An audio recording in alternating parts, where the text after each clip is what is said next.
ಪ್ರಧಾನಿ ಮೋದಿ ಎದುರುಗಡೆನೆ ಟ್ಯಾರಿಫ್ ವಿಚಾರವನ್ನು ಅಮೆರಿಕದ ಅಧ್ಯಕ್ಷ ಪ್ರಸ್ತಾಪ ಮಾಡಿದ್ದಾರೆ. ಇಲ್ಲಿ ತೆರಿಗೆ ವಿಚಾರವನ್ನು ಭಾರತ ನಮ್ಮ ದೇಶಕ್ಕೆ ಅತಿ ಹೆಚ್ಚಿನ ಸುಂಕವನ್ನು ವಿಧಿಸುವಂಥ ರಾಷ್ಟ್ರ ಅಂತ ಟ್ರಂಪ್ ಹೇಳಿದ್ದಾರೆ. ಭಾರತ ಅಮೆರಿಕದ ಸರಕು ವಿಚಾರಗಳಿಗೆ ಸಂಬಂಧಪಟ್ಟಂತೆ ಹೆಚ್ಚಿನ ಟ್ಯಾಕ್ಸ್ ಹಾಕ್ತಾ ಇದೆ ಭಾರತ ಅಂತ ಟ್ರಂಪ್ ಮಾತಾಡಿರೋದು. ಬೇರೆ ದೇಶಗಳಿಗೆ ಅನ್ವಯವಾಗುವಂಥ ಸುಂಕವೇ ಭಾರತಕ್ಕೂ ಅನ್ವಯವಾಗುತ್ತೆ ವಿನಃ ಭಾರತ ಇಲ್ಲಿ ಸಪ್ರೇಟಾಗಿ ನೋಡೋಕ್ಕಾಗಲ್ಲ ನಾವು ಅಂತ ಅದರ ಅರ್ಥ.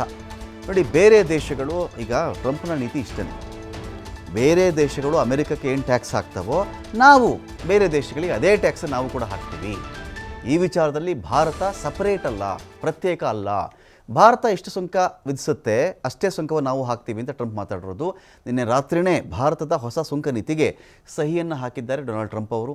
ಹಾರ್ಲೆ ಡೇವಿಡ್ಸನ್ ಉತ್ಪಾದನೆಯನ್ನು ನಿಲ್ಲಿಸಿದ್ದು ನೆನಪಿದೆ ಅಂತ ಟ್ರಂಪ್ ಅವರು ಹೇಳಿದ್ದಾರೆ. ಹಾರ್ಲೆ ಡೇವಿಡ್ಸನ್ ಬೈಕು ಇಲ್ಲಿ ಉತ್ಪಾದನೆ ಮಾಡ್ತಾ ಇದ್ರಲ್ಲಪ್ಪ, ಇದನ್ನು ಸ್ಟಾಪ್ ಮಾಡಿಬಿಟ್ರಲ್ಲ ನೀವು, ನಾನು ಅದನ್ನು ಮರೆತಿಲ್ಲ ಅಂತ ಟ್ರಂಪ್ ಅವರು ಹೇಳಿದ್ದಾರೆ. ಇಲ್ಲಿ ಭಾರತದಷ್ಟೇ ಸುಂಕವನ್ನು ವಿಧಿಸಿದರೆ ಭಾರತಕ್ಕೆ ಭಾರೀ ಪ್ರಮಾಣದ ನಷ್ಟ ಆಗಬಹುದು ಅಂತ ಹೇಳಲಾಗ್ತಾ ಇದೆ.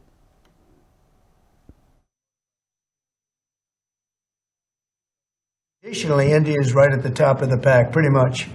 There are a couple of smaller countries that are actually more, but India is a they charge tremendous tariffs. I remember when Harley Davidson couldn't sell their motorbikes into India because of the fact that India